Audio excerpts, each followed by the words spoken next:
Alright, chat. I understand we're yellow, but today we are continuing our Venice run. And the more I look at this yellow, the more I realize it's the exact same freaking yellow as Castile. So, like, no thumbnails, but just taking a look at what we have diplomatically, excluding Kingdom of Hungary. I don't know what we have going on there exactly, why they're highlighting this. Okay, we've given military access to them. Fair enough.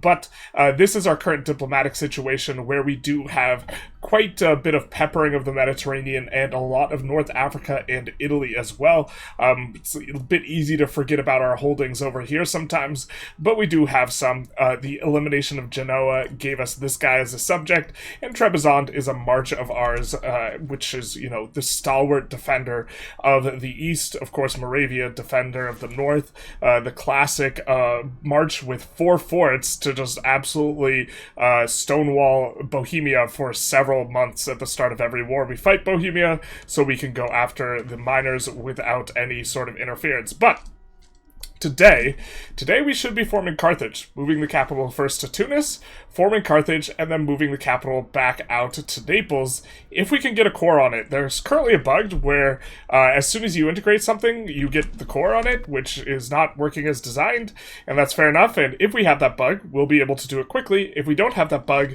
we will have to culture convert the area, but that is more than fine. That's something we can do, that's something we can manage, and so this is hopefully what we accomplish this episode, as this has been what we have been working towards all run. Alright, so for techs, we are kind of approaching the end of the age to some extent, and you get a discount on all the previous ages, or all techs from previous ages, but that discount doesn't increase as you get further and further to the next age. So for our strategy, we're going to be researching a couple of things from the tier 3 tree, and then everything we want that's remaining in the tier 2 tree that we think is worth researching. So to kick things off, we are going to be getting rights of the burghers. We probably should have researched this earlier. In my head, the strongest option is curtail the burghers, which I think it is for most starts, because we are taxing the dhimmi more so than the burghers themselves.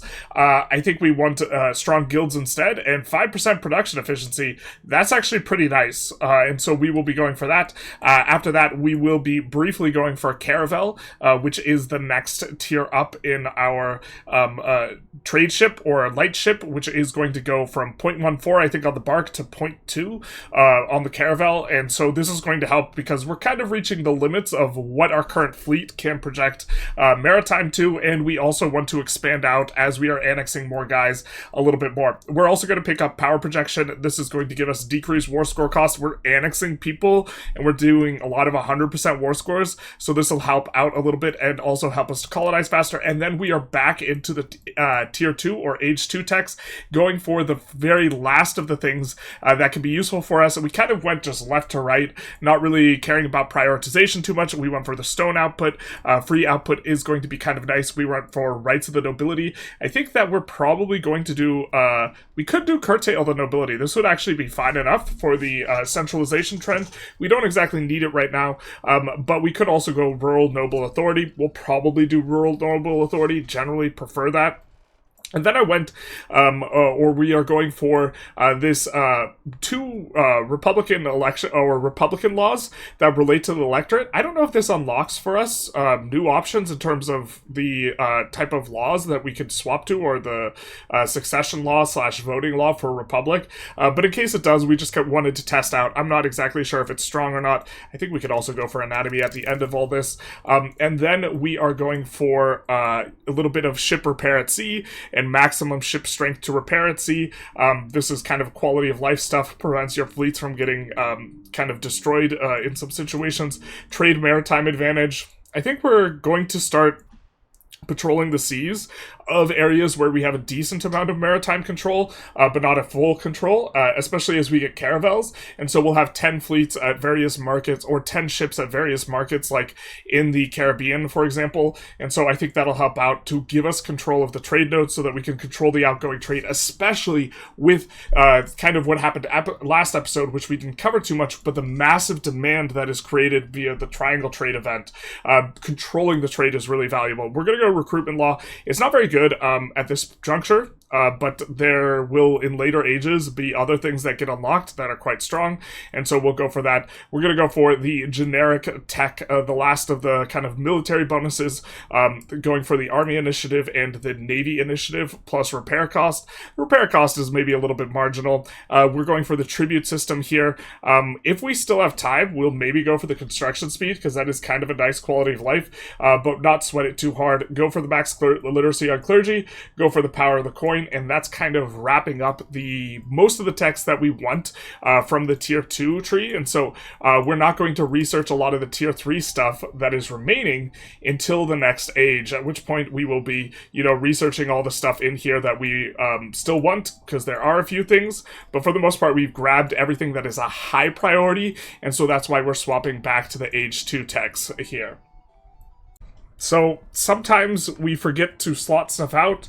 In this case, forgot to slot out partial yield. Not really a priority early, because max RGO size in rural isn't that big a deal, and before we were actually utilizing it to help push us specifically towards free subjects. We have this big fat trend, but we had forgotten about it, and it was giving us minus max RGO size in rural, which once you cap all your RGOs, which ours are generally capped, this is actually a pretty negative modifier, or somewhat of a negative modifier, so we unslotted this. We're not worried about the satisfaction of our peasants in general. Our equilibrium is 89, so after slotting it out, we're still at 55, but we bink a minus 30.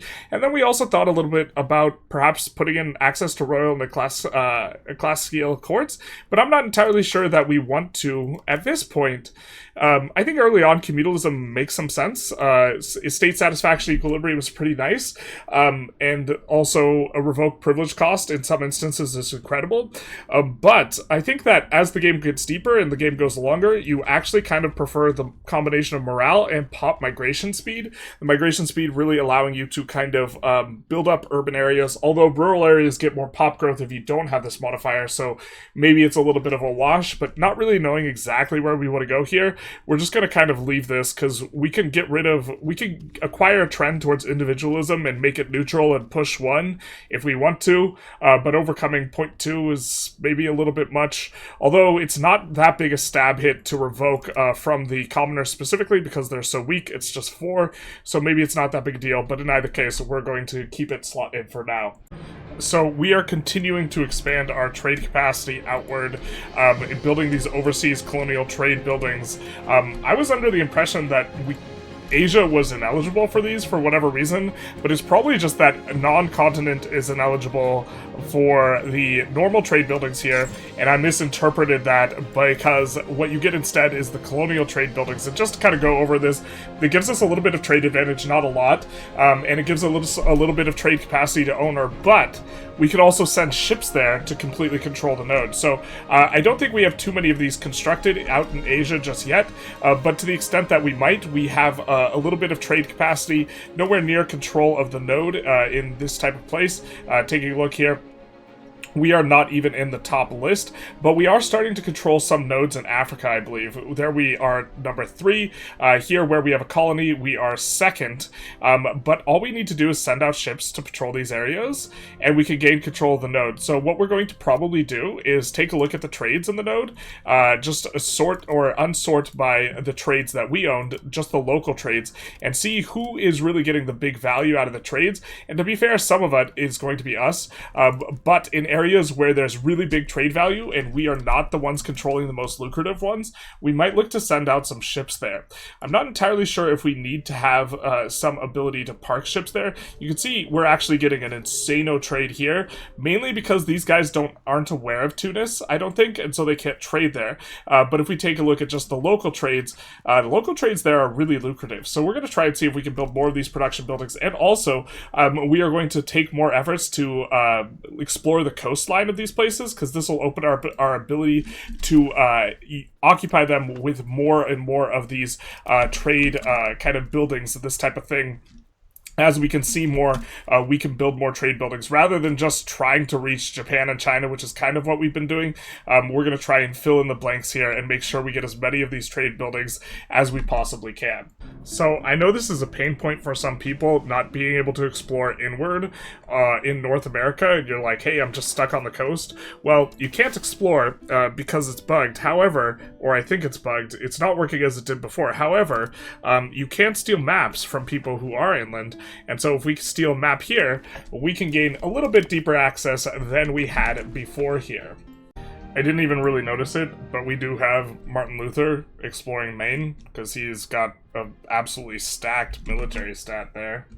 So after a little bit of waiting around, because we kind of are caring about this loyalty business, we do deck on Morocco, looking to... Ooh, you deleted your fort in Fos, dear Morocco. Wasn't expecting that, but we declared war on Morocco with Fez's claims, looking to pick up a little bit of dirt, and also, more importantly, get a war with Tunis that is not part of the coalition. So Tunis is in a personal union with Morocco, so we attack Morocco, we get a co-CB on Tunis, and we will probably be annexing them. After that, we will probably be attacking into Provence for a very much similar reason, looking to get a war on Naples without the rest of the coalition, except for the rest of the coalitions involved anyway, so it's not too big. Well, it is what it is. Brescia, Mantua, Papal States, all in the coalition, so I guess we don't really get to dodge much of anything, because I guess we're dodging Milan by declaring that war, but that's really not that big a deal. Still, Naples, maybe 2 wars to finish out. It'd probably be not as many if we just stayed as a duchy and never upgraded to empire. We'd probably do this in 1, but also, as tax base goes up, wars get more expensive. As populations go up, wars get more expensive, and so overall war score cost tends to rise over time, and so we are getting a smaller and smaller window where we could take huge swaths of land, but still, we are planning on taking a big chunk of Morocco, probably getting them into the coalition business as well, and then full annexing Tunis, which of course will retire them from the coalition business. So just shy of a full annex here, but that's okay. We will take a whole big chunk of territory here. I hope that this is enough. I think that this is part of the Tunis formable, so we're going to be 4 short there. I don't know if this province is part of it. We obviously want to get them off the map so they stop being annoying via, you know, having a coalition. But also, we're probably going to try and get out of this peace deal quickly, or get a peace deal quickly. Yikes. Yikes, this guy occupied Fos. He shut the door behind us. So this has been a little bit of a thing where we have to have that location occupied in order to actually have food, and so now we don't have food, so we're going to quickly deal with this, but I think we're going to try and get out of the peace deal relatively quickly, and not necessarily get Morocco to the point where they are wanting to join a coalition against us. Currently, they're not in that mood, they're not having that vibe, and I think we want to keep it that way, just because we can play a little bit slower versus Morocco. It's not like their territory will be tremendously useful. Look at this, just such a big fat stack.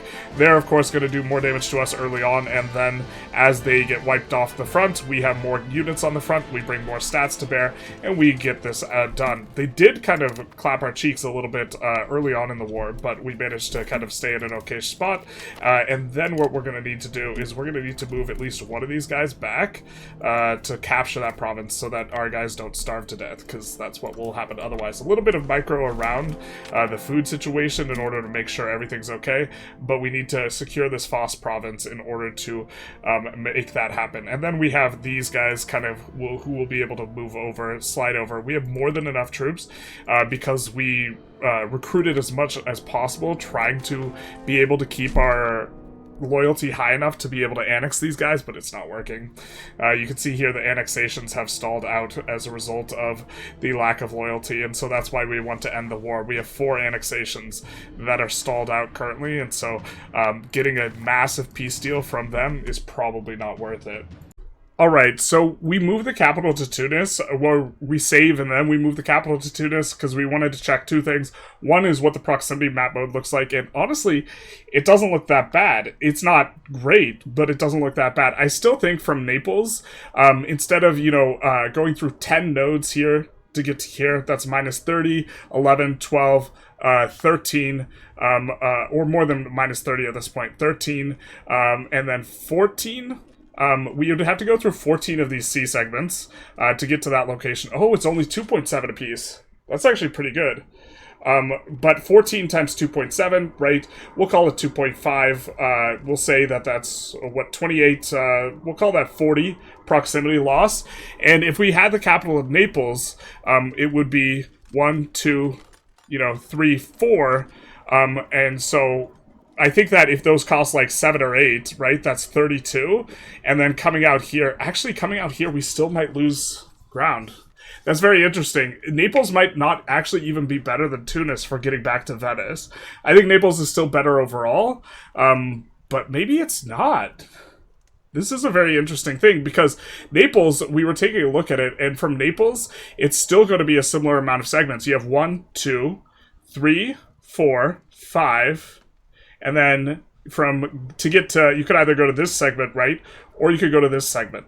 And here you have 1, 2, 3, 4, 5, and which point you can go to this segment, right? So I guess you're one segment closer as Naples. The thing is, Naples is closer to all of this, and this is just like, you have all this farmland, flatland, or some of it's flat, but a lot of it's also Mediterranean. To be fair, you have this in North Africa as well, but I mean, maybe it's just more themey to go Tunis. Tunis isn't anywhere near as bad as I was thinking it was going to end up being. And Naples is maybe not closer than we were thinking it was going to be. Why don't we check, like, one of these segments? That's wild that that's the way it takes. But why don't we check? Oh, because we're coming from Tunis. All right, why don't we check, like, what one of this segment comes to? So 13, 9. This is probably the type of thing we could expect, is this 9 cost segment.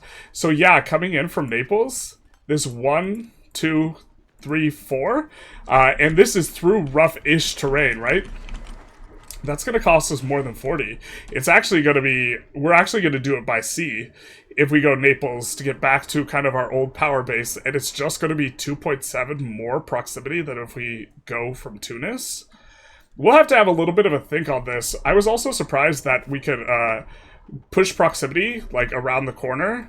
I don't think it's not really that much faster, but I didn't realize we could push through these nodes. But if we could push through these nodes, that changes things a little bit, because that means we're ranging Greece much easier. Instead of having to go around like this, we could just go through here.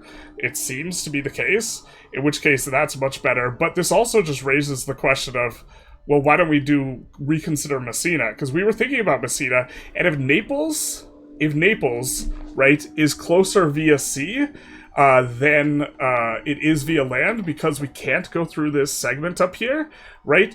If that is the case, then we're comparing Messina being 1, and they're out to here, whereas Naples has to go 1, 2, 3, 4 segments, so it's going to be 10 or 7.5 less control to all of this up here relative to Messina. And then Messina is still going to be close to, if we look at the proximity is going to be roughly the same in reverse, I think. It's going to have 82 proximity to Tunis here, so that's going to be reasonably good. If we take a look at Messina's max control is 96, so we're going to still be able to, like, range, Tunis and kind of the Carthage pretty well. But then we're also going to be way better at ranging. We could go 1, 2, 3, 4, 5, and we're in Greece. And so we would have the best access to Greece out of any of the considerations we made. We would have closer access to Naples, or we would have closer access to Venice, which is where most of our stuff's built up. We would have worse access to kind of all of the terrain and stuff around Naples, but not so much worse, because going to Naples is just 1, 2, 3, 4. It's like minus 10 or like minus 7 proximity to get to Naples, and then we have just the Naples kind of situation. And then it might even be, if we're going through these segments, and we could go through like this segment from Messina. Oh, if we could go through this segment from Messina. If we could go through this segment from Messina, it's 1, 2, 3, 4, 5 to get to Sardinia. And then from Sardinia, we could also just go up this way. Oh man, it's starting to look like this is maybe the capital spot, in which case we can annex this guy, form Carthage, and then just move the capital to Messina because it's already a core. That's so cool. I think that I think that Messina actually might make more sense than Naples if we're trying to have like a lot of power up here. I think Naples is probably better because Naples is closer to like all of this land in Italy as well, and that's really valuable land. And our route to that is 1, 2, 3, 4, 5, 6 versus Naples is 1, 2, 3, 4. That's only 2 segments though. That's if we're able to go through these non-maritime bearing sea zones as if we have the maritime presence there, because we have it in all the adjacent zones, that really changes the calculus quite a bit. Because if we have to go around this way, we're way slower. 1, 2, 3, 4 to get to where Naples is at 1, and so we save an extra segment if we could go through these 3.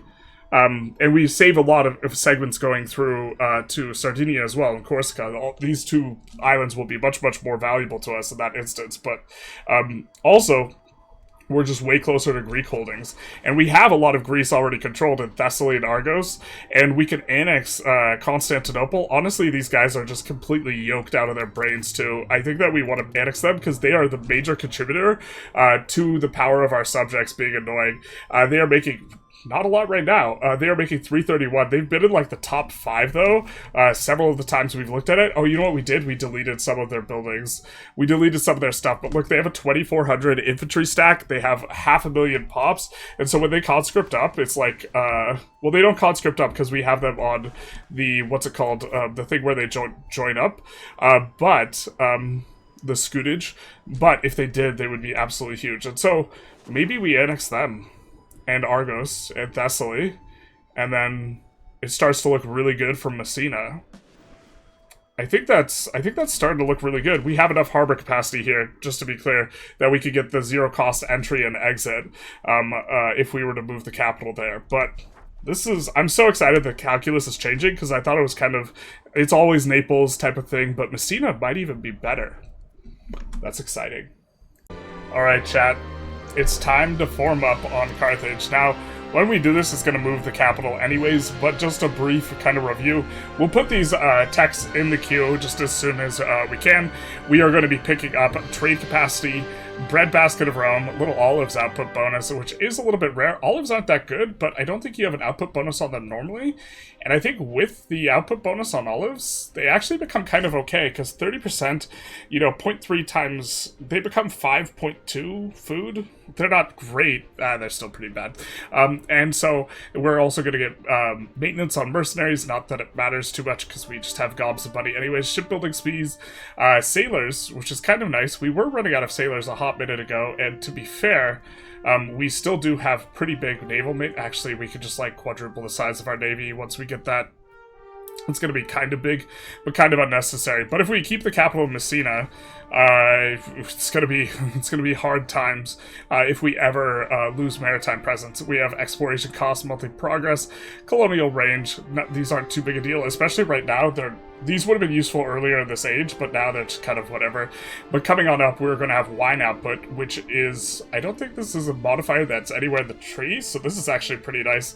Punic cloth trade, which is going to be a little bit more trade efficiency, definitely something worth having. And then in age 5, we are going to get monthly Republican tradition.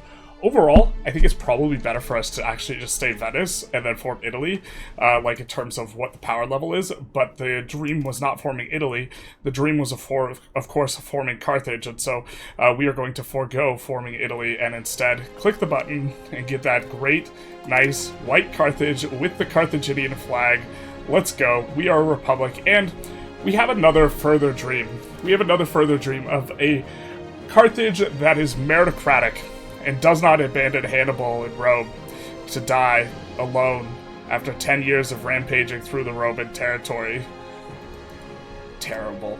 And so we are going to swap up onto this at some point, I think, the Doge election, which is going to be a more meritocratic election. Also, we're just randomly getting bricked, bricking our crown power characters, so it's not necessarily all that great. So another thing is, if we take a look at this, okay, we might not have access to crown power characters as much with like this meritocratic election, but look at the absolutely caked up brother that we get in terms of who's going to get voted in, with a state satisfaction equilibrium 10%, Diplo rep 5, proximity cost 10%. Like, honestly, just getting a super caked up like admin and Diplo score just seems very, very strong in general.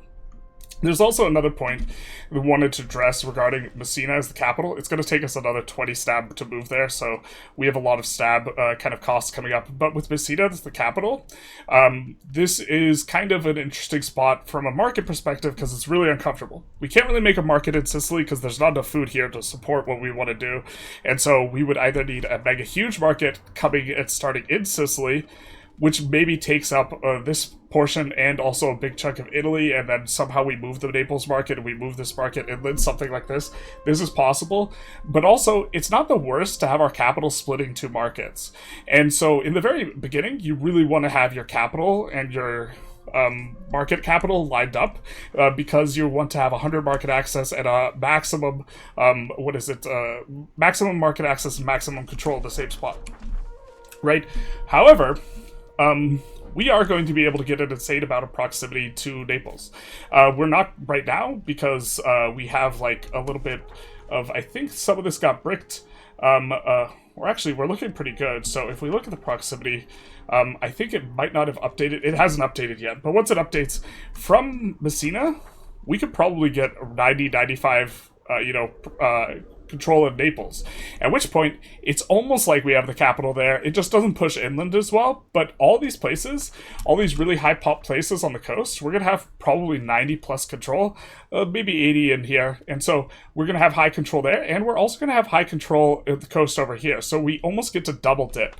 And so like anytime, like for example, if Paris or if France moved their capital to like this borderline, they would probably be able to get around 100 control in Paris. Actually, maybe not. It doesn't work overland as well, but you could try and split it in order to get kind of the best of both worlds. I still think stacking on top of the capital is probably just generally better, but there's really not a good way for us to try and make use of like Italy and make use of North Africa and do it all at once. We would kind of have to abandon our power base, which is like, if we look at our tax base here, so much of our tax base is up here, we'd kind of have to abandon it to move everything down here. And so, and also the development's not very good. And so I think that sort of concession's not worth it. Also pops, it's like pops here versus pops here. It's going to be a rough one. So long term, we're planning on moving the capital back here. We're going to keep it here for now because of stab reasons, but then we're going to be moving it back shortly. Well, what's this in the tech tree that we have? We have some of the North African stuff in the tech tree. Tunis is in Africa. I don't know exactly. We're going to experiment here. I don't know if we move the capital out of Africa, if we lose these techs, or lose access to these techs to be able to research them, or if we've already researched them, we lose them.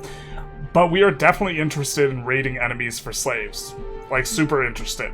This is really, really strong. And irrigation max level, that's fine enough, but we're going to go with this, we're going to go with that, and we are going to go with all of these in Africa techs that I was kind of not aware that we were going to be getting.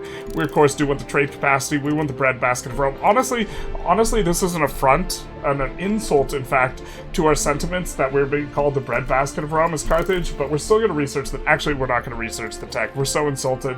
The tech's not going to... Well, okay, we'll research the tech, but it's still insulting. And so we are going to can hire privateers and we'll raid for slaves. This seems to be Tunis is in Maghreb. We have greater than 0 locations. Okay, we will do this. We'll probably switch to privateering then. And so this is really kind of coming up a little bit different than we had anticipated in terms of what are the things that we could go for. So that's the stuff in the first age. I don't think there's going to be too much in the second age that is going to be related specifically to if we are in North Africa, this type of stuff, but we're going to take a peek through both the second and the third age and see what we can get and see if there's any goodies in here. So I'm not really sure if everyone can just move their capital to North Africa in order to be able to get slave raiding, but if this is the case, then this is going to be super, super good, and everyone should just generally do it. But this is incredibly strong because we will be able to steal pops. Stealing pops or getting pops is normally something that's incredibly hard to do, but now we will just be able to occupy other people and gain a whole bunch of their pops. And so, it begins. Okay, we get a law category that I've not seen before, and that is the Amazigh family of familial connections, which at first blush it's like, okay, this is some tribal thing, and then what's this? Proximity cost through land. So we're gonna do this. If this requires us keeping our capital in North Africa, we're going to stay here in Tunis because this is insane. Getting an additional 5% prox cost through land, that's easily going to override whatever effect we are getting from, the marginal movement to Messina or to Naples. This is a very, very big deal, and so we are going to go with that. And also, just taking a look at where our max control is as it's starting to settle in here, we're going to have a max control back up. Okay, max control here in Cagliari of 100. And also in Naples, we've already seen our first 100, getting that before the capital does. Now, the capital's still going to be really high, but also high 80s all the way throughout here, and so these are going to be pretty good. I think that we're going to need... Wow, that's so crazy, the drop-off between these two, that we just lose that much proximity in that segment. That's insane. Wait, why is that? Oh, because this is a city versus not a city. It's just plus 10 flat control here. But we are also getting a control up in here, and these areas are coming on up. And of course, as this happens, we're not really making more money. We're not anywhere near making as much money because all of these are falling, and these are where our biggest amount of our economic activity is. And so we had constructed quite a little bit over here and also over here, but it's not really enough to offset it. We also constructed in Naples in preparation for this happening, and to some extent it's even bad because we had set up a huge amount of books production so that we were exporting to a bunch of other markets the books, and so if we tried to do the same thing here, we would just end up completely collapsing the price of books, for example. But as time goes on, we'll be able to build into it and be able to have a lot more production in other areas and kind of just pull back on what we do in the Venice area. We conscripted up a bunch of conscripts we didn't need because we were trying to keep our guys loyal, but it's getting to be a bit too much. I think we're going to full annex Byzantium and then not release it as subjects. We've been pretty aggressive about releasing as subjects because we want subjects to integrate stuff for us. But I think we gotta cut that out. I think we gotta stop with that because we are not annexing guys, or we are getting to the point where we're not annexing. Marches are okay. Sousse, for example, is a march. We have the of course Bastion, Moravia, the shield against the north, and then of course we also have Trebizond. So we might feed Trebizond a portion of Georgia in this war, and one of the really nice goody things of this is going to be that what we're really after is those sweet pops. When we finish occupying this, I think it's like 3 or 5%. It's an insane percentage that you get from an occupation in terms of the slaves you take, but it's going to be so powerful once we get there. We're not going to wait there though and watch this because obviously the sieges always fail when you're watching them. Unfortunately, I accidentally clicked through the pop-up, but this gave us a 7k pops that we stole here. And so that's going to be pretty nice. Also, when we get the surrounding area, it's going to be probably another 7k-ish pops, something like this, with all the surrounding areas.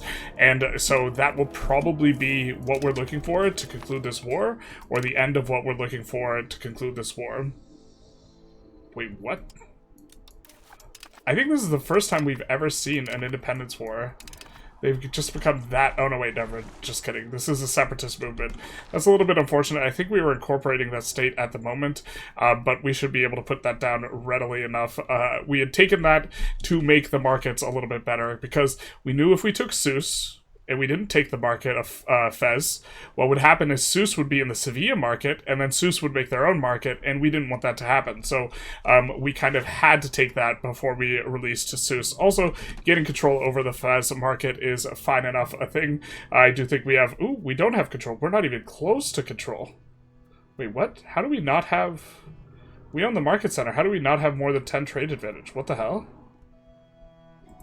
I mean, we certainly have some in Sevilla, unless it's all bricked. Yeah, the Imperial Carthaginian Republic has the most, but here we don't have any. Did we just... I guess we just didn't build any of the buildings. Oh, you know what? This place... Wait, I'm so confused. There's so much... Oh, I'm silly. We don't own this location because it's rebellion. Okay, so we're kind of setting up a new economy in our new capital of, Carthage / Tunis. And the question might be, okay, how do I go about doing this? What's the best way to do this? This type of thing. And one way I like going is sorting by list, sorting by most profitable, and then trying to figure out the best places to put these things. So generally speaking, paper, we're going to be looking for anything that has fiber crops for the first PM, but honestly, the second PM is better, the one that uses the cloth and the wood. There's not going to be a lot of wood in North Africa, but what we're going to do is we're going to look for provinces that fit the bill, and then we are going to prefer to put things in those provinces for the production bonus. We don't see any wood RGO, which is kind of what we're expecting, so we'll put that aside for now, and then we see that we have the tanneries. So this is going to go well in places that have sand and livestock, because we know that those are the inputs, or those are the better inputs, the input for the better PM, although you can do it as well in locations that have hunting as well. So we're going to look for places that have livestock, but we're going to have a preference for places that have mostly livestock, or livestock is like their primary thing. Like there's not much good in here other than the livestock, so what we'll do is, coming back here, is we'll put tanneries in these provinces. And then Tailor's Guild, we have dyes over here in this province, and this is a rather big province, and so we'll put these, expand these here. It will also be nice for us to put this in place that has wool. This will be fine enough, and also silk. And so both of these will be really good. I think we have a couple more locations with dyes. We have wool locations, and wool and cotton specifically will also play well into the Spinners Guild, especially the cotton, especially because eventually we are going to be producing a whole lot in this province, and we see that, hey, there's cotton in here too, and so we can do this in the capital province, and we'll just kind of go down the line, and we'll be looking for stuff specifically that is pretty profitable in terms of the prediction, and then we will be, from here, we will be looking for places where we know that it will likely do very well. So like the iron on top of here, I would not be surprised if this is, one of the better iron places, because it has the production efficiency bonus. You see here, that was one of these irons down here. I saw the thing move. Yep, it was Alcala down there. And so we're looking to prefer places where it's at least one in terms of the ducats it's earning. We'll also go about downgrading. Ooh, we can't downgrade this. Granting city rights, not like this. I don't think we want city rights there. We can't cancel the things because it's stalled, because it lacks access to goods. No, but we'll downgrade it because we want access to the Mercury.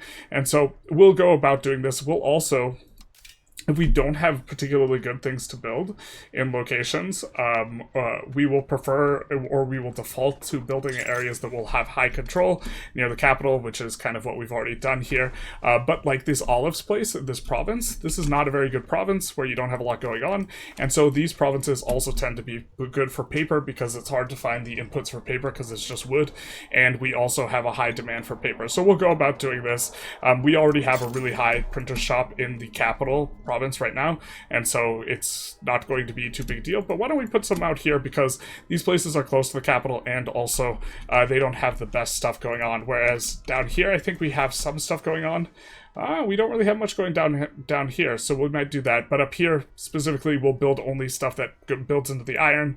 In this province, we have another iron province, and then down here we have wool, cotton, and this type of stuff. So overall, looking to get some good production bonuses. But this is how we'll approach it, and we'll also be pretty aggressive about putting down raw materials, especially the wood, because we know it's going to be a little bit of a thing that we get pinched on, and we're not looking to play it absolutely perfectly, so we can just shift-click through it, and then in provinces where we have clay or clay or stone, we will look to expand out our masonry, because we know that there will be a production efficiency bonus there as well. And so we'll kick things up. We have been doing this to some degree, but we're going to ramp it up right now and take looks for doing that in this province, in this market, and also in the Napoli market, and to a lesser extent the Genova market, because we actually get a decent amount of proximity up there.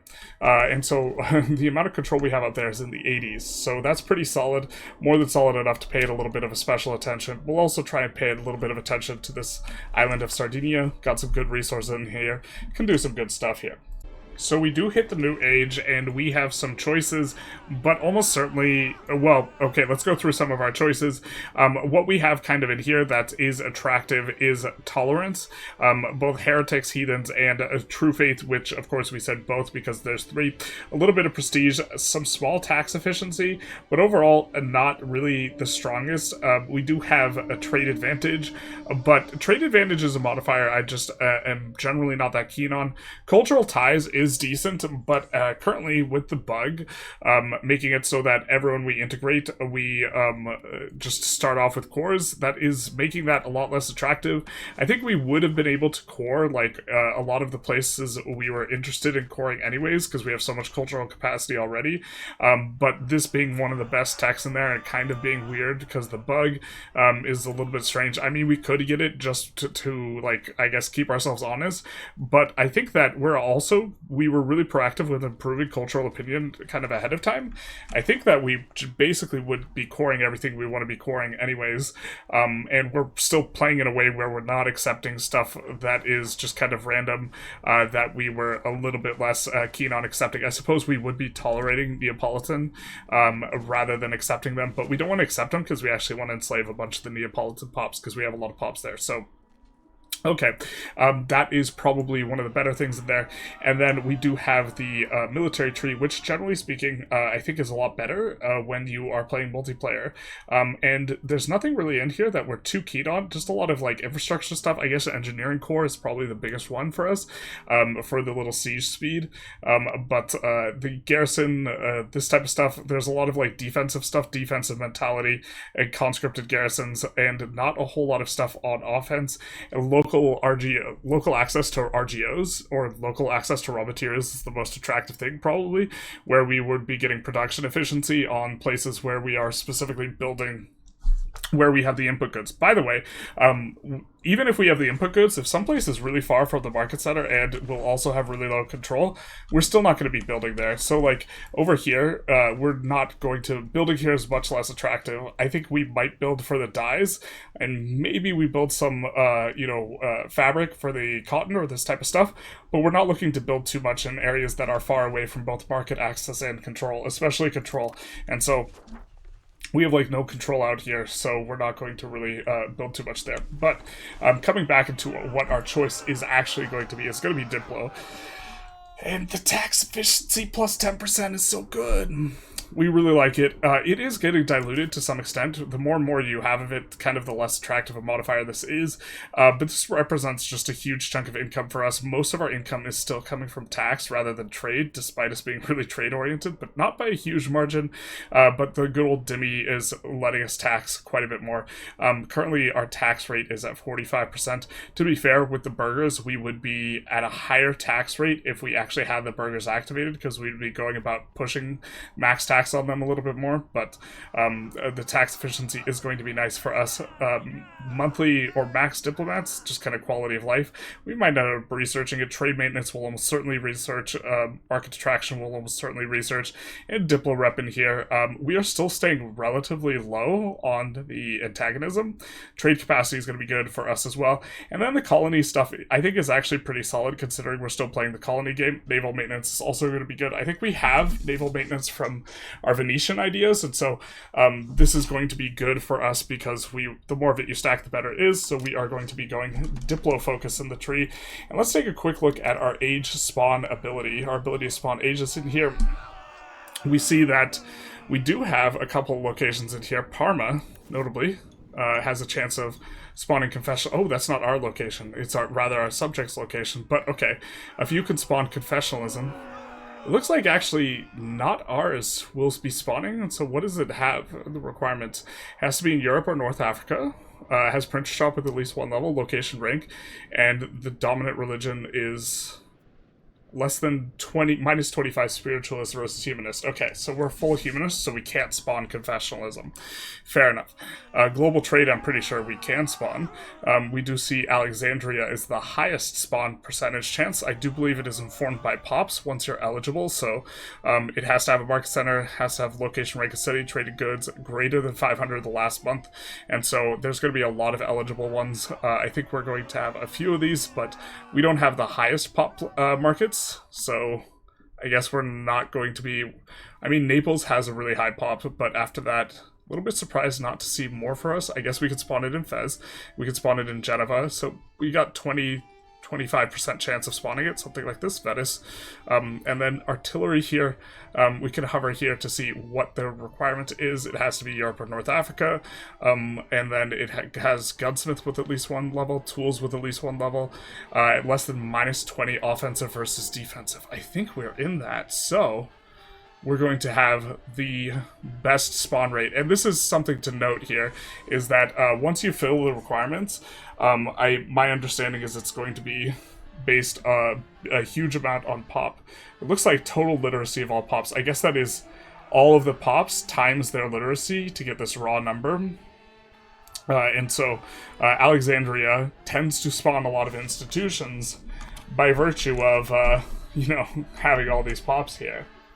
Something I wanted to note is, a while ago in the beer done market, we noticed we were not the number 1 power, and we were also very close to having the most trade advantage. We were behind KR, and so what we did is we sent over a tiny little guy, just these 3 caravels to patrol the area, and with this, it bumped us over to the next kind of tier, and we are now the number 1 trade advantage. So our trades get to go first, and so if we just search by local trades, and we look at the most profitable, we get the most profitable ones. And if we take a look, the next one's up. It's a bunch of gold that is being traded by, Kabu here, and then a bunch by Kayor, and these types of things. But we are getting the best routes in here. I think we probably have some more routes. Other than this, looks like we have some slaves that we're running just locked in, and a couple other things for logistical reasons of both the masonry.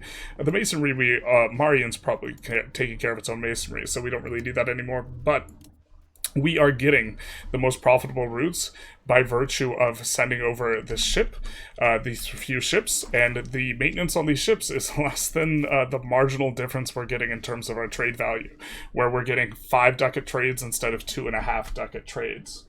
I'm not sure how much we'll abuse this, but we noticed something a little bit funny. Bled has a bunch of proximity. They have a bunch of proximity because they have bailiff. Bailiffs aren't supposed to work on separate continents.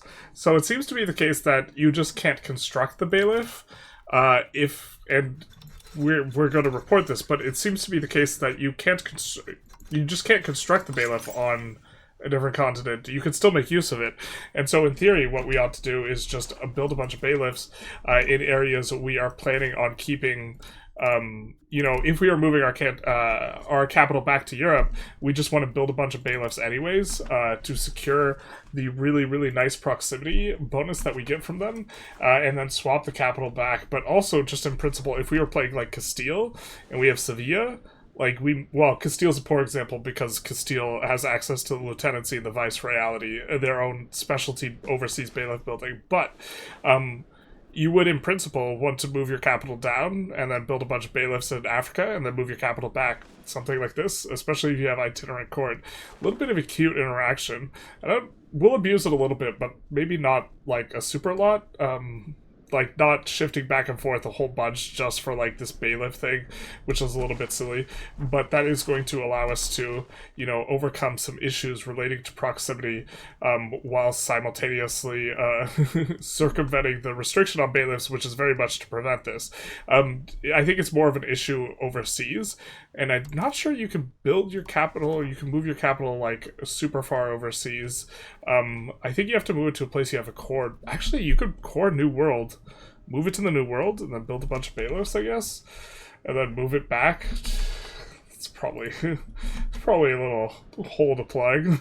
So all the institutions have spawned in relatively quick order. Paris gets a global trade. In somewhere in Cologne, we got, I think it was this one, Dulman. We did get confessionalism, and so as a consequence, we are importing beeswax to Venetia, which is kind of the only route we could really get in. That made a lot of sense, but I think they might need it. I don't think they need it in the market capital, so I think we should be getting some sort of spread there, and we spawn in on getting artillery here, and so these are going to start spreading. We have a bunch of universities, so our spread should be relatively good. We could look at some of the modifiers we're getting, but if we take a look, global trade, for example, spreading at 3%, let's get that so you guys could actually see it. We see that we have a ton of things: ports, roads, development, library, university, various techs, these types of things. And so we should actually get a decent spread on these types of things. And so we will probably be doing, global trade first. We have a couple advances we need to chew through still that are unique to our flavor, but we will be getting on a global trade soon, which is going to really, really be nice for us in terms of kicking things off and being able to access these further and further away markets here. So we notice, similar to the bailiffs, a similar effect for the plantations, which are quite a bit of a stronger building, although they're a little funny right now, in that we can build, or we can use plantations that have already been built, even if they're not. Even if they're on our starting continent, we just can't build them on our starting continent. So here, we kind of have a little bit of a decision to make, and the decision is how cheesy do we want to get. Because this plantation, the bailiff thing is kind of small, and it's kind of cute, and it's kind of cheeky. The plantation is really a strong building, and the fact that we could just move our capital to Carthage, drop as many levels of plantation as we want in Europe, and then move the capital back is kind of insane. I'm thinking we kind of do it, because I kind of think that this might get patched out, and if this gets patched out, then we won't have an opportunity to do it again. So maybe to kind of show this off, we are going to build as many levels as possible before we move the capital back. We do want to move the capital back. A big part of why we want to move the capital back is not even... I mean, I'm somewhat tempted to, leave it here, because it's actually looking pretty good from some... When we take closer looks at things, like this is actually a fairly nice segment, and then we have this segment going through these sea zones here, much closer to Constantinople than we had thought, and then, Genoa is just a straight shot north, which is kind of cool. But we won't talk too much about this kind of thing. It's that we can't do colonies in Africa. So we can't make a colony in Madagascar because this is part of Africa. And so we can't make a colonial subject here. We can't make a colonial subject here. It's kind of annoying. And so if we want to have an overseas colonial trade empire, it's just straight up, we just can't have this in Africa, or we just have to not have colonies in Africa, and that kind of feels bad.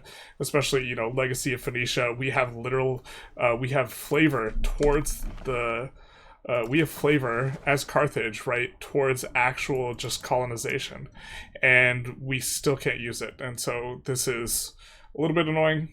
We have all the Venice stuff stacked on top of it, but it's a little bit annoying. So I think we're just going to move the capital back, and we're going to abuse the fact that we can build plantations. I guess if we're going to fight a war, maybe we want to pick up these 2 cotton before we move it back. And also we kind of do want a little bit of a buffer of stability, because if we go negative stab, we will be able to proc the decline of the empire event, which we don't necessarily want to do, but we also want to change this at some point, so we might have to spike a disaster in order to do that, the decline of Carthage. You hate to see it. And so this is really cute, though. The bug, I think we didn't explain the bug here, is that it will employ up, the slaves will employ up, prefer to employ up in the RGO. And you will only, attract enough slaves, or lock in enough slaves to employ the entirety of the slave building. So we will get up to 27,000 slaves, and then we'll kind of stop pulling slaves to this location, which means that we'll only ever be able to employ 12 levels of the sugar plantation, as the 1,500 or 15,000 slaves will be employed in the sugar RGO. Not the biggest deal in the world. The building is kind of obscene, but it is a little bit of a kind of annoying bug, unless we just get super overstacked with slaves, in which case we'll be able to do it. But this is a cute little where we're just going to add a whole bunch of extra plantations here. So we stored as much research as possible before embracing the institution, because we did want to spread a little bit more. The only one we can embrace right now is Arty, and we kind of want to get into these techs right away. It's going to cost us 10k ducats to embrace, which of course is chump change. So we're going to come in and we're going to take a look at the new tree that we have unlocked here. We have siege artillery. We're going to pick that up as our very first, and I think what we're going to go for is actually we're going to go for infantry maybe. We do have the mixed naval tactics over here as a result or courtesy of our Venetian stuff. I think I'm actually going to take a look around the tree before we decide what it is exactly we want to pick up. Okay, so as it stands right now, I think that the units with initiative are just generally weak. And we see on the left side of the tree, we have both the high initiative infantry and the high initiative cavalry. Although I wouldn't hate going one of these high initiative units. And I think if we did, we want the trade maintenance anyways, so we're like locked in on doing higher maintenance, or we're locked in on researching this no matter what. So I think that maybe we go high initiative infantry just in terms of our overall strategy and save ourselves a tech and don't go and don't research pikemen because we know we have to research through to get this trade maintenance anyways. And I think that right now the main throttle for us adding more armies is lack of manpower, and we can't really add that much more manpower as it stands, so I think we want barracks. And with that in mind, I think we're going to go for barracks first. And then we want an upgraded unit, so we'll go heavy lancers, and so we'll be able to upgrade our lancers. We'll also be able to upgrade our cannons if we go chambered cannon, and we are going to start seeing these guys are going to start getting actual stats. And so I think that we're going to probably go a little bit light on the infantry. In fact, we're already a little bit light on the infantry anyways, and so I think that this balance kind of fares pretty well. I think we're going to go chambered cannon as well. And boy, oh boy, we have these two naval maintenance modifiers here together. I don't think we need them because we have a lot of money, but this is maybe something worth going for. But we would also like this Diplo rep. And I think that that'll be pretty good for us. We'll get the guns workshop as well.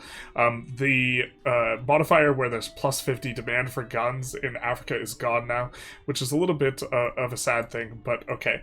And I think this will probably work for us for our opening salvo here, and we won't necessarily need to research any of this, although we do have our eye on shipyard for the additional harbor capacity, which we probably want to get in relatively short order. And so I do think that it's not going to be as good as some things we could get in free trade, and by the time we finish researching this, I think we'll be ready to pick up a new institution, and so we'll go for this as our kind of opening scrum and really be super ready for a big fight. If we wanted to fight France and Castile simultaneously, this would be kind of the power spike we're waiting for. So we do get the upgrade and for our Lancers, but I think this is actually probably the last cavalry tech we'll research here, because not only do they stay at 4 strength, they don't get an upgrade in strength, they actually only get a 50% increase in strength level, which is not typical for the units. So coming in, taking a look at the regular Lancers, generally speaking, you're doubling from age to age. So we have 200 maximum strength, and for Halberdiers, just as a frame of reference, we have 400 maximum strength. When we get to the next age, the cavalry only have 300 maximum strength, which is an interesting curiosity. So the pikemen are going to have 800 maximum strength, but the heavy lancers only 300. And on top of this, they are just 4 power all throughout, and it's your power times your strength level is how much damage you do. The pikemen are going to be 1.5 now instead of 1. So this is going to be the rise of infantry, as it were. So I actually kind of almost regret our decision a little bit here with the heavy lancers, because I kind of think we should have gone pistolers, but we're going to end up going arquebuses here instead of the pikemen, and so we're going to leave pikemen on the table. We could even go arquebus now, but I think that that's fine. Cannons also are going to be... Ooh, do the cannons also not move up? That's an interesting one. So the cannons are also only going to be 50% more. No, wait, cannons 3x. 100 unit strength up to 300 unit strength. That's crazy. So our cannons are going to be way better.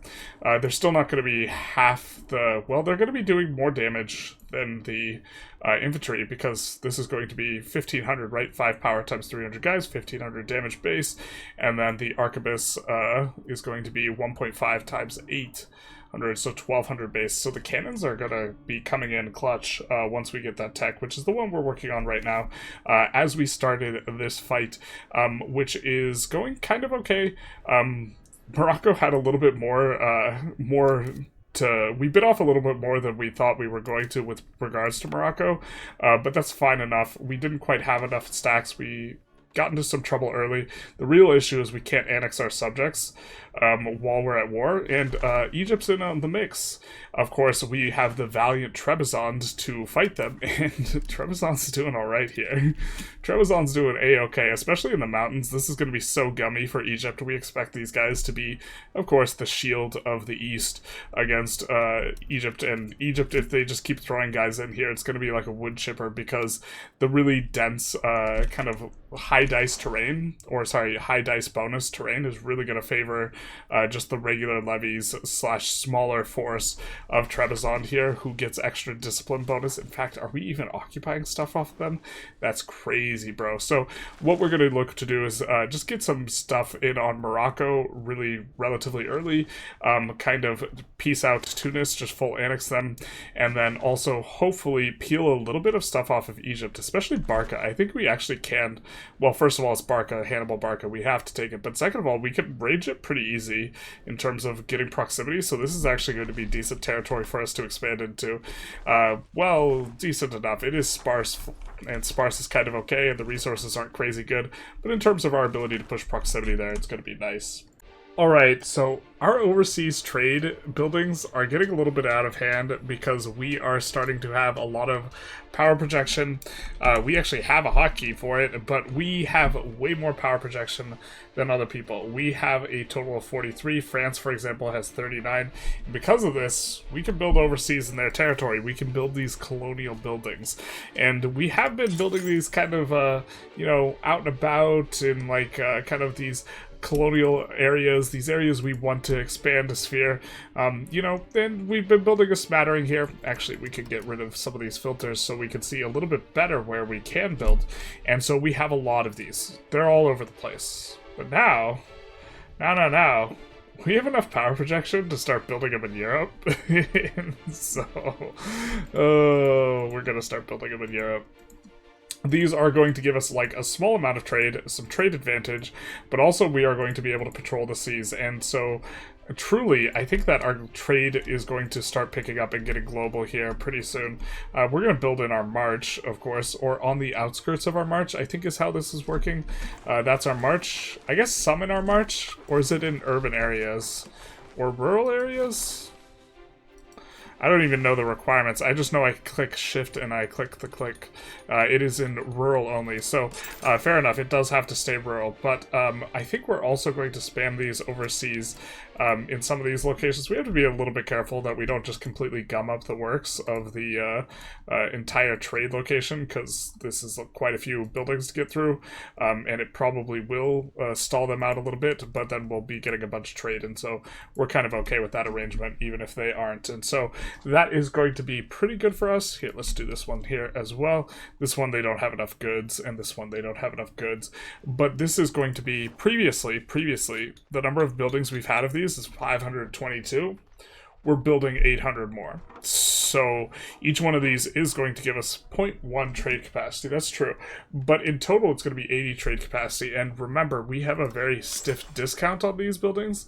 We are going to be getting them for way, way cheaper than we perhaps ought to be as a result of having the, stacking the overseas reductions. So we're only going to be paying 4 ducats. So that was only 2,400 ducats, 80 trade capacity, and the ability to patrol the seas basically everywhere now that we can build these bangers in Europe. Also, we have settled in for a unit comp. We haven't really talked about unit comps that much, and so the balance we're going for is 18, 12, 18. We do want to start diluting out the cavalry, and so we actually deleted a little bit of cavalry, and then we built quite a few cannons. And I think that as time goes on, what we'll do is we will expand out the infantry and leave the cannons alone, but overstacking the cannons right now because we don't have the next tier of infantry, and we do have the next tier of cannons, and so we are going to be going for that, and we're expanding these out here, and we are going to have 5 of these 16k stacks, which is a little bit gratuitous. It's a little bit too deep, a little bit too much depth here, but I think they should be able to operate well enough on their own. We will have to get a bigger fleet in order to maintain them, but something we have in abundance is, in fact, sailors, so we will be working on that. Actually, we just need to get an upgrade for, I think we're using a very low level on our transport, and we'll just have to get an upgrade for that, but the army is coming along, and we're just drilling them here, and we're recruiting them here so that they have malaria resistance. Alright, so with the new age, you always unlock, I'm pretty sure with every single age, a ton of new government reforms, and in particular, we do want some help with our loyalty issue. So what we're going to do is we're going to give up one tolerance of heathen beliefs, which is applying to a majority of our nation, but now a smaller percentage. It's not 100% of our nation, kind of as it was before, and especially with us sitting on the capital over here, which is also helping us to bring up the crown power. But we're going to go for consolidation of diplomatic affairs. This is expensive to make the swap. It is going to be 20 stab, and we are still really squeezed on stab. Really wish we had more stab, more sources of stab. We've been paying for the slider for some time, not like a full expenditure. I guess we shouldn't be whining if we're making 2k, right? But we'll pay a little bit more. But now, as this kind of kicks in, it'll take some time for this to fully initialize, but this should be able to keep us in the fight in wars a little bit better, combined with I think we were getting like -60 before on the country strength versus relative to Overlord, and now it is -50, and part of that is the fact that we've expanded out the army. Especially if we don't want a conscript anymore, we're going to need to keep the army size really big, and we can definitely afford it, although we do need more manpower, and so we'll get cracking on that. But I think that this will solve our issues so that we can keep going to war, because this has been what's throttled our expansion, and it is a little bit interesting, kind of thinking through a republic just in general. We wouldn't be having this problem if we had access to fiefdoms. And so we are squeezed in this way because we have to go 100% vassals. So we've lost kind of like half our potential to integrate subjects. And okay, we do have a couple of, marches, and this is all well and nice. We have a march over here, a march in Sus, and a march over here in Trebizond, and these guys have been useful to us, but we are at the point where we're not really gaining much progress. From annexing people with tributaries, we have a couple tributaries, but that's just, we have no plans to kind of do anything with them, and so our ability to integrate these guys has been very significantly stymied, and this is also why we haven't expanded as much. We could have a lot more territory, and we probably just should have taken more territory. Honestly, with the Abrahamic communities, the unrest modifier, we can sit on stuff that's not incorporated at all, and not have too many issues with the separatists. This is our, rebels map mode. We have a little bit of Greek patriots. That's it. And they're not really that powerful, so we could probably just expand some more and just hold on to territory and just not integrate it. But that does kind of hurt our crown power. Our crown power is improving, though, because we are gaining more power from people other than burghers, because all of our burghers' powers was overseas power. And as well, they're not that much stronger, but as the nobles and the ulama get more powerful, they have fewer percentage modifiers than the burghers. And so as they get more powerful, they juice up the crown in terms of how the math works. And this is good for us because the burghers have like infinite modifiers. And so if the burghers have all the base power, whenever an estate gets base power, the crown also gets base power. And then the crown applies their modifiers, and then the estate applies their modifiers. So we actually want more base power going to the estates with fewer modifiers in order to increase crown power. And so this is why we've been in the hole of crown power this entire time, despite kind of going out of our way to do stuff like put the leader in charge of the navy. To be fair, we haven't been as active about that recently because we kind of just don't want them to die. But but I suppose preserving them's maybe kind of a little bit silly at this point, so let's actually do that. Let's put them in charge of the Navy. It makes them way more likely to die, but this should kick up our crown power actually like a decent chunk, because it's a big portion of our Navy. 1%, so that is going to be nice for us. But I think we're going to conclude the episode here, try and keep it a little bit shorter. We got both of the New Age and also formed Carthage this episode. I don't know if we do another episode here. These episodes are starting to get increasingly like longer and longer to record, and I don't really know what the like potential hook is. We're overwhelmingly powerful, such that it would be very easy for us to just fight everyone all at once, and I guess we could do that, but that's just kind of a lot of micro, and it's, like, France's standing army is 1/4 the size of ours, and to be fair, they have, you know, they only have 3 million more pops. I actually think we have more conscripts than them. Wow, that's crazy. We have more conscripts than them probably by now. Because if we have more overall control over our territory, you know, they have not much control over their territory, so they may have 3 million more pops, but we have more overall control, and so we actually probably have net more conscripts. And we have we've just researched, what is it, artillery spawned in our country. We embraced it first, and we just researched 2 techs, so we also have the jump on them in terms of, like, a tech advantage, so we would actually just do very, very well against them. And this would also just be the most straightforward war, now that I think about it, because we just fight them, Bohemia, and Milan, and then probably just don't do much against Milan. Moravia saves us from Bohemia as usual, and so we just send everything towards France, and it's probably pretty easy. Maybe we do that if people are interested, but I think that this is probably going to be a nice way to end it. We got Carthage. We formed the things, we entered the New Age, we experimented out a little bit. I suppose I kind of wanted to do the global trade empire. Maybe that's the hook. The global trade empire. It still needs to happen now, doesn't it?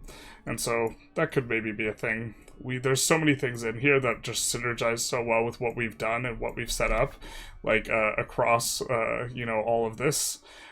Not even like colonizing a super ton, but it would maybe be a little bit of a thing. And then we also haven't really touched kind of the Far East. Yeah, I think I like the idea of like doing the global trade thing. Ooh, we're about to circumnavigate. That's going to be cool. Another thing is, we didn't point this out earlier. Portugal. Someone finally joined us in the New World.